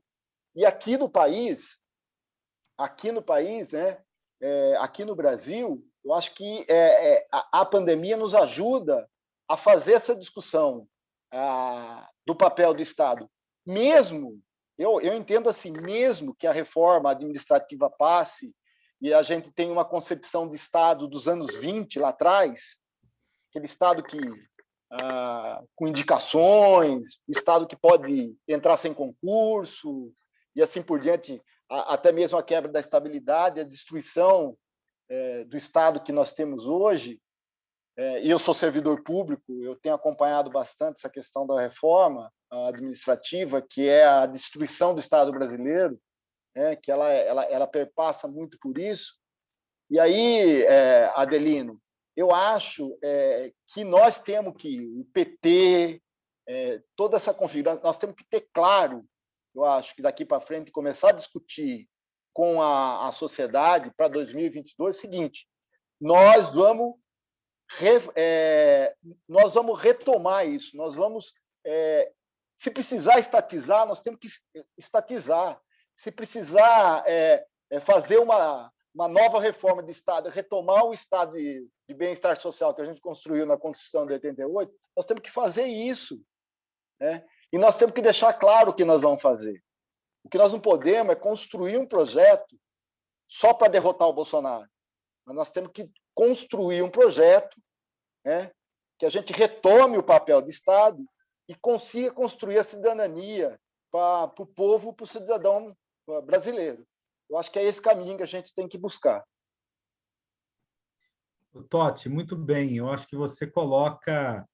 Quer dizer, quando o Totti fala vamos voltar às relações do trabalho, né, a uma legislação da década de 20, aliás, o Bolsonaro falava isso, ele prometeu, né, que ia regredir 50 anos, né, está regredindo até mais.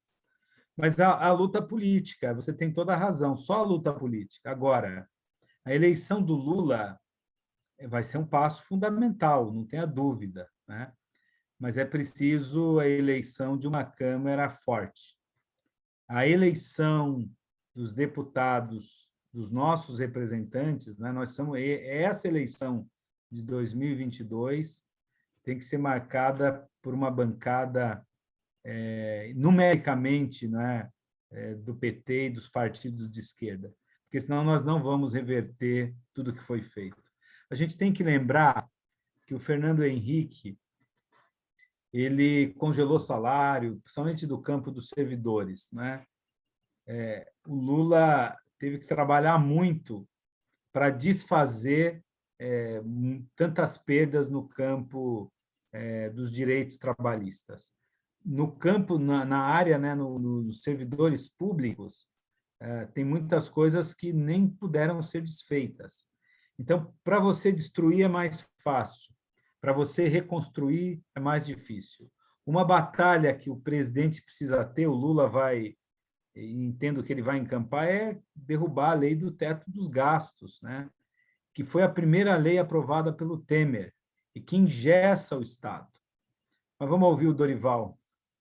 Dorival, boa noite. Só queria sugerir, professor, nós temos mais a Elineide inscrita. Se todo mundo concordar, a gente podia encerrar as inscrições na fala do Dorival, pode ser? para dar tempo do professor finalizar, e a gente vai até umas 9h30, ok? Então, quem quiser se inscrever, pode se inscrever na fala do Dorival, tá bom?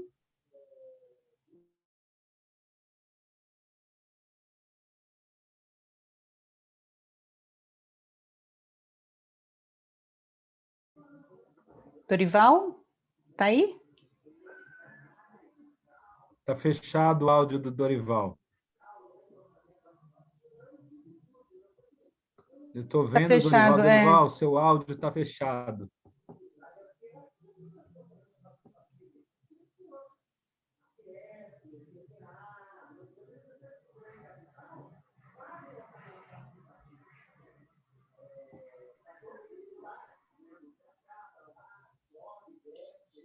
Mary, vê se você consegue abrir o áudio dele. Parece que eu consegui, né? Conseguiu. Tá bom. Bom, eu não vou entrar muito em questões assim da ética propriamente dito, tá? Para quem não conhece, eu sou apicultor há muitos anos, vivi no meio apícola e sou, como diz, sou um cidadão do meu meio, né? Consegui minhas lutas, consegui minhas vitórias, vi o PT nascer, né? Achei aquilo muito fantástico. E o que eu gostava muito, gosto muito de José Genuíno, né? Sem falar de Lula, né? E José Dirceu também, e mais uma pessoal todo aí, tá? Porque eu vou falar de outra pessoa. Então, eu vou falar de um período que eu imaginava que ia ser pautado o resto da minha vida. Quando João Herman Neto assumiu a prefeitura de Piracicaba, eu morava na rua João Ramalho. A rua João Ramalho era Corta Raposo Tavares, era o fim do bairro praticamente. Depois disso tinha o Jardim São Paulo, que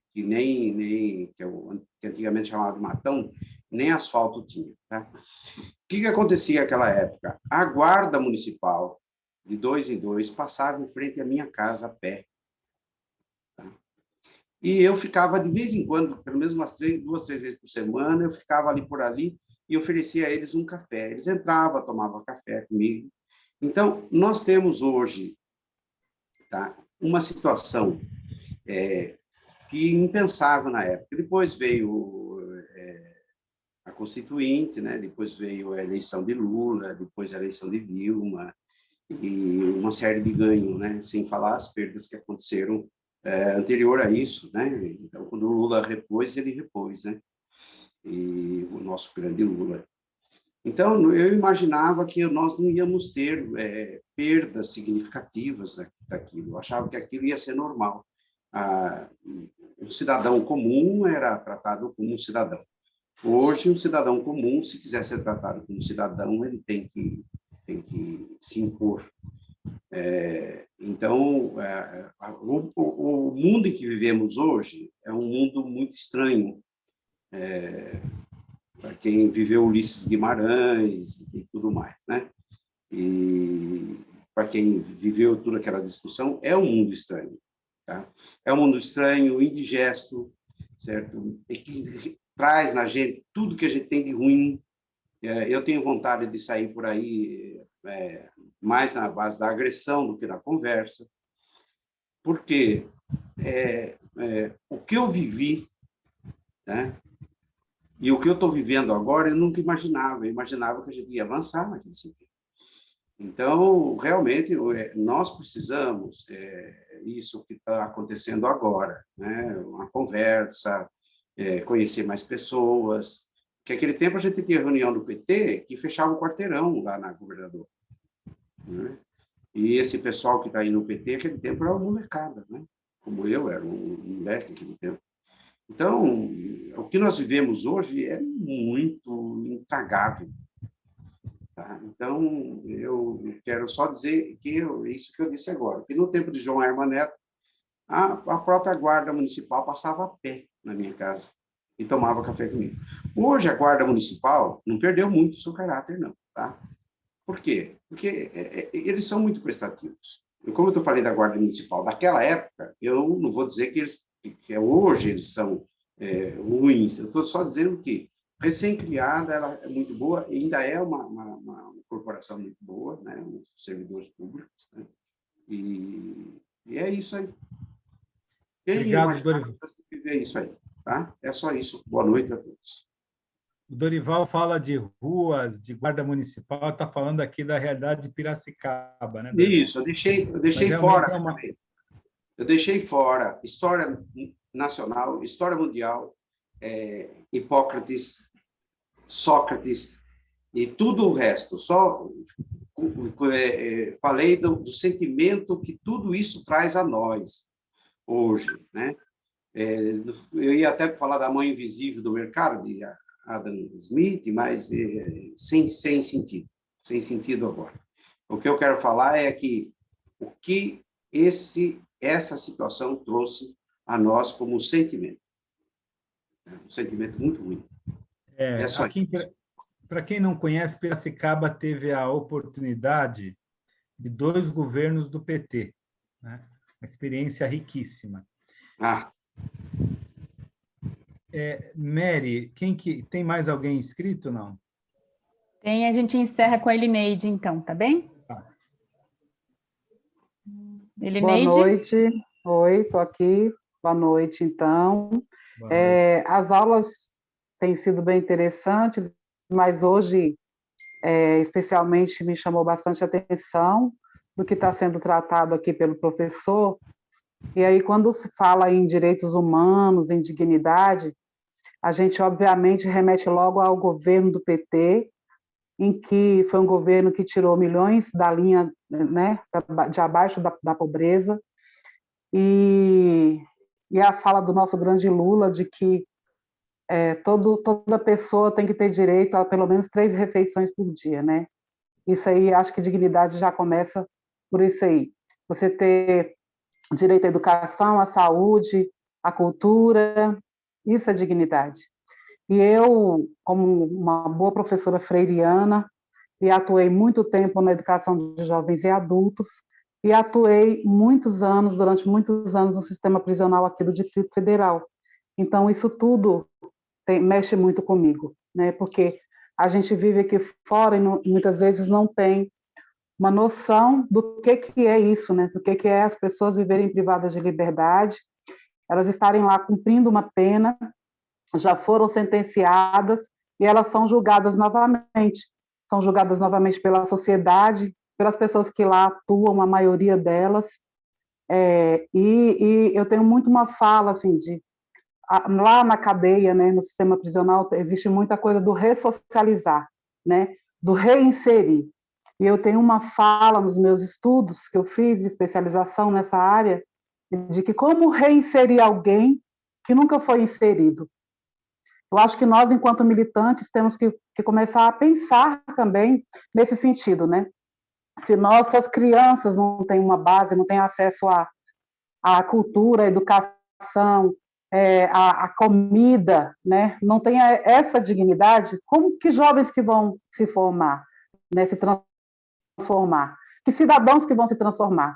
Então, a gente está vendo o que foi feito, né? O que foi sendo construído, sendo totalmente devassado por esse governo que aí está, cada vez mais uma perspectiva terrível, e não vou nem colocar a questão da pandemia, mas eu vou centralizar exatamente nesse tema, de que os nossos jovens, eles até por essa questão do capitalismo que lhe é imposto, e aí eles vão para uma violência, né? A fome gera violência, e a violência vai transformando a nossa sociedade, a nossa humanidade em desumanos. E aí não existe uma política nem na base, nem no fim, porque depois que eles saem da tal ressocialização, não existe políticas públicas para os egressos, né? Então, é por isso que existe muita reincidência, e é por isso que muitas vezes os governos só se preocupam e querem colocar isso para a sociedade, de que tem que construir cada vez mais cadeias, prédios, para enjaular as pessoas. Então, eu penso que a gente também tem que começar a pensar nesse mundo real, nós enquanto militantes, né, do que nós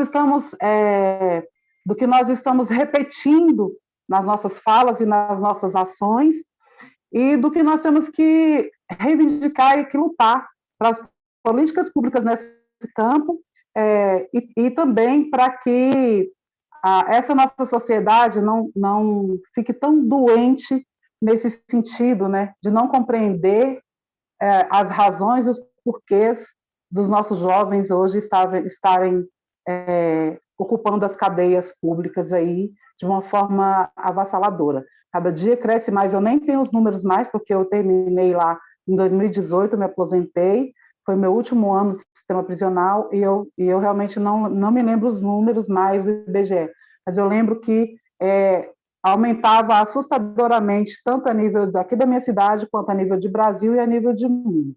Então, acho que é legal a gente refletir um pouquinho acerca desse tema e se inteirar um pouquinho também mais e conhecer nessa realidade tão cruel da nossa sociedade, dos nossos jovens. Olha, muito boa a sua fala, Elineide, no sentido de trazer a realidade, eu citei, né, do cárcere, citei muito rapidamente, mas quando a gente discute o tema dos direitos humanos, nessa perspectiva transformadora, revolucionária, e pensando no modelo de sociedade que nós queremos, nós vamos percebendo que o tema da segurança pública, do sistema prisional, a relação, inclusive, né, eu tenho feito algumas leituras, a situação das mulheres encarceradas, né, a questão das mulheres que têm filhos, né, como é a violação de vários direitos. Então, quer dizer, nós temos que pensar uma outra sociedade que é possível, né? Eu acho que esse é um papel de um curso como esse. Não só sairmos animados, isso precisa nos dar esse ânimo, né, para a luta política, mas também sairmos do ponto de vista teóricos, né, convencidos que nós temos uma tarefa, todos nós, né, que é construir uma sociedade em outro patamar, que vai repensar qual é a base, né, para repensar as relações. É a concepção da dignidade humana. Como é que nós vamos construir uma sociedade que responda, né, que dê vazão às potencialidades de cada pessoa? Vocês sabem quem melhor escreve sobre isso, né? Não sobre esse tema, o Marx nunca falou dos direitos humanos, e inclusive vai fazer a crítica ao direito, né? Mas ele tem um livro que certamente vocês conhecem, Manuscritos Econômicos e Filosóficos, de 1844. É um dos textos mais antigos do Marx. Depois a gente leu, 4 anos depois, o Manifesto do Partido Comunista, que é o texto que todo mundo acaba conhecendo, né? E um texto importante também de ser lido. Mas nessa visão dos Manuscritos Econômicos e Filosóficos de 1844, o Marx traz a sua visão de homem, de ser humano. Ele usa a palavra homem dentro de um limite de época, não é? Mas essa visão que tem muito a ver com as potencialidades. É um texto inspirador, se vocês tiverem a oportunidade de ler. Olha, para a semana que vem, nós ficamos de discutir um pouco o Código de Ética do PT, mas eu queria discutir o Código de Ética, mas também trazer os conceitos de democracia de alta intensidade, cidadania política, e a partir desses conceitos que nós acabamos não trabalhando, avançar numa discussão do Código de Ética. Então, eu queria dar uma tarefa, deixar uma tarefa para todos nós, né? Que fizéssemos a leitura do Código de Ética do partido, para que a nossa discussão possa ter a riqueza da leitura de vocês. Será que a gente consegue, durante a semana, ler o Código de Ética? Aí, na quarta-feira que vem, seria o fechamento, né? E, bom, espero ter contribuído. Esse material fica, tem muitos elementos que a gente precisa discutir, mas, de qualquer maneira, eu acho que aqui tem um elemento fundamental. Reconhecer a dignidade humana significa para nós, do Partido dos Trabalhadores, superar muitas lógicas, né, e dinâmicas que produzem opressão e que reproduzem preconceito. Então, trazemos as nossas tradições culturais, religiosas, mas temos que perceber se elas não são limitadoras, né, para a defesa incondicional da dignidade humana. Eu vou terminar brincando, né? Essa semana, num dos grupos aqui de Piracicaba, o pessoal estava discutindo a liberdade do Lula, a anulação, né? E alguém trouxe, pô, mas e o Cunha? O Eduardo Cunha também tem direito, né, de anular as sentenças? Aí eu disse, olha, algum direito ele deve ter, mas não sou eu que vou discutir os direitos do Eduardo Cunha, né? O nosso direito é com aquele que foi injustiçado de fato. Mas, de qualquer maneira, é importante dizer o seguinte, que quem milita no campo dos direitos humanos tem que se comprometer com esse projeto de uma sociedade que garanta a dignidade para todos. Inimá, que texto que você está colocando aí para nós? Fecha você aí para a gente... É o Código de Ética?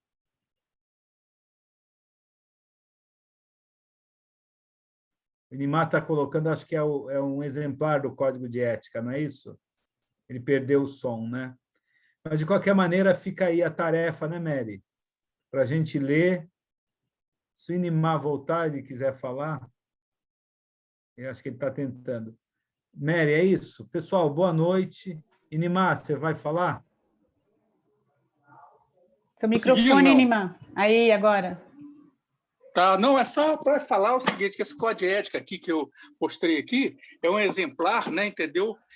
Muito histórico do partido, tá certo? E eu tenho esse guardado comigo, tá certo? Excelente, Inimar, que bom. Inimar já foi coordenador da Comissão de Ética do PT aqui de Brasília também, né, Inimar? Sim. Gente... E tesoureiro do PT também e secretário de organização do PTDF. E agora do setorial agrário, né? Agrário, Muito bem, é essa riqueza que está aqui fazendo parte do nosso curso, né? Por isso que eu acho que uma aula tão boa, tão produtiva como a do professor e também as contribuições que as nossas deputadas deram hoje faz com que o debate seja enriquecido, né? E a gente consiga sair daqui contaminado, cheio de força para tocar o nosso dia a dia, né? Então, queria agradecer mais uma vez, viu, professor, a sua contribuição aqui, sua fala, é muito importante. Agradecer todo mundo também, o grupo vai continuar aberto, tá? Para a gente poder trocar no grupo. Quem não preencheu a ficha a lista de presença, por favor, faça. E eu vou colocar no grupo uma lista de presença da primeira aula, porque tem gente que diz que não assinou e tal, então, para que todo mundo possa assinar também, que teve na primeira aula, possa assinar, ok? Então, boa semana a todos e até quarta-feira, viu? Obrigada. Um abraço para todos. Boa noite. Um abraço. Boa noite. Boa noite. Valeu, valeu. Boa noite. Já vou, filha. Boa noite, gente. Boa noite. Posso desligar aqui, Rose? Boa noite.